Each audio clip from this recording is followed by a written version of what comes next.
Bertemu kembali saat menjelaskan alasan Mahkamah Konstitusi memanggil 4 menteri. Hakim Konstitusi Arief Hidayat menyebut Pilpres 2024 lebih hiruk-pikuk ketimbang 2 Pilpres sebelumnya karena ada pelanggaran etik di MK dan cawe-cawe Jokowi seperti yang didalilkan pemohon gugatan. Menurut Arief, Presiden Jokowi adalah kepala pemerintahan sekaligus kepala negara. Ia lantas bilang kalau kepala negara cawe-cawe, apa iya MK lalu memanggil Presiden ke sidang sengketa Pilpres?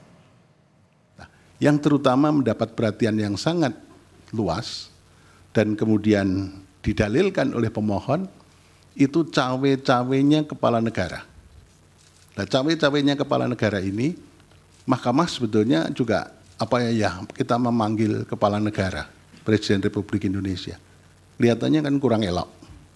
Karena presiden sekaligus kepala negara dan kepala pemerintahan. Kalau hanya sekedar kepala pemerintahan akan kita hadirkan di persidangan ini. Tapi karena presiden sebagai kepala negara, simbol negara yang harus kita junjung tinggi oleh semua stakeholder, maka kita memanggil para pembantunya.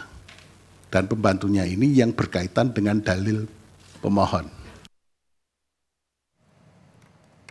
Dalam kesempatan terpisah persisnya pada Kamis kemarin, Koalisi Masyarakat Sipil untuk Demokrasi dan Anti Korupsi menyerahkan surat terbuka kepada Majelis Hakim Mahkamah Konstitusi agar memanggil Presiden Joko Widodo ke sidang sengketa Pilpres.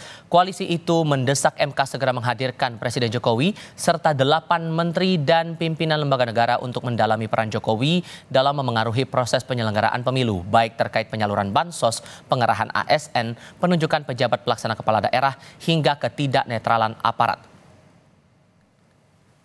Kami menyampaikan surat terbuka yang isinya meminta agar Majelis Hakim Mahkamah Konstitusi menghadirkan dan meminta keterangan dari Presiden Republik Indonesia Pak Joko Widodo dan juga 8 menteri dan pejabat kementerian atau lembaga yang kami pandang sangat penting keterangannya untuk didengarkan di dalam persidangan PHPU pada hari-hari ini. Kami pandang menjadi sentral di dalam proses persidangan, terutama pembuktian di MK, yaitu berkaitan dengan peran dari Presiden Republik Indonesia di dalam mempengaruhi proses penyelenggaraan pemilu.